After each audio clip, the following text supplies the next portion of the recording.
Good morning, Redden, and welcome back to yet another presidential profile. Today I'll be breaking down the biography, ideology, and appeal of the Vice President from the state of Delaware, Joe Biden. Biden was born in Scranton, Pennsylvania in 1942 to two Irish Catholic parents. Due to an economic downturn in the city of Scranton, the Biden family spent many years living with his maternal grandparents. At the age of 11, Biden's family moved to Delaware, where his father got a job as a used car salesman and provided the family with a middle-class lifestyle. During his high school years, Biden played on both football and baseball teams while serving as class president. Biden also participated in a sit-in to protest segregation at a local theater. After high school, Biden attended the University of Delaware, where he earned a bachelor's degree in his double major of history and political science. During this time, he met his future wife, Nelia Hunter, who was an affluent student from Syracuse University. Biden attended the Syracuse University College of Law and was admitted to the Delaware State Bar in 1969. Biden was deferred twice from the Vietnam War, once as a student and the second time for asthma he suffered when he was a teenager.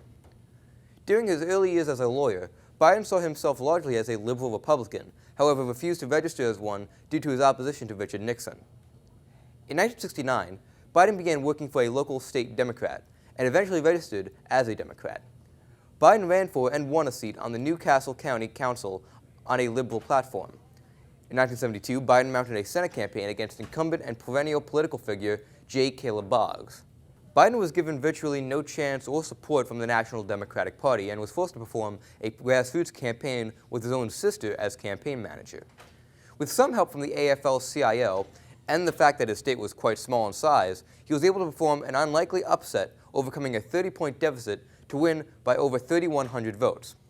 Tragically, a few weeks later, Biden's wife and one-year-old daughter were killed in a car accident while Christmas shopping. Biden's son survived the accident and made full recoveries. Though Biden considered resigning in the aftermath, he was persuaded not to by Senate Majority Leader Mike Mansfield. Biden's swearing in received national attention as it occurred in the chapel of the hospital where his sons were recovering. Due to his status as a single father, Biden began commuting to work via Amtrak and requesting he be interrupted if his sons ever called. Biden stated that he'd been emotionally scarred by the deaths. Biden was expected to leave the Senate quickly due to his mental and emotional state, but began to fully recover after meeting his future wife, Jill Jacobs. During his initial time in the Senate, Biden pushed multiple pieces of legislation which would later be rejected by his own constituents. Biden opposed desegregation busing, which was firmly opposed by his white constituents at the time. Biden also pushed a tough-on-crime bill, which was later attacked by advocates for criminal justice reform as a contributing factor to the problem of mass incarceration. Biden also gained notoriety for negotiating foreign agreements with the Soviet Union and clashing with the Reagan administration over the SALT I treaty and the administration's support for South Africa. In 1988, Biden made his first presidential run, but dropped out after a plagiarism scandal. Biden chaired the Senate Judiciary Committee during the Anita Hill hearings during the confirmation of Justice Clarence Thomas. Many have since criticized Biden's treatment of Ms. Hill. In recent weeks, Biden has reached out to Hill in an attempt to apologize, though Hill hasn't accepted it. In 1994, Biden also was involved in the crafting of the 1994 crime bill, another target of criminal justice advocates. In 2008, Biden ran for president once again, withdrawing after a subpar performance in the Iowa caucuses. Biden went on to become Barack Obama's running mate, subsequent vice president. There was much speculation about a possible run in 2016, though Biden refused in the wake of his son's death from cancer.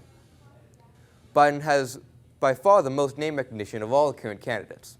This will benefit him early, however, that lead may dissipate as other candidates make their message known. Biden, however, is susceptible to gas, and his personal conduct, especially around women, has been considered inappropriate, leading many to oppose Biden as a relic of the past. Biden also suffers from overexposure. Since he's been in politics for well over 40 years, he has many skeletons in his closet, which his opponents will be able to use. We'll see if a third time is a charm for Vice President Biden. Thank you, Verden. I'm George Christopher.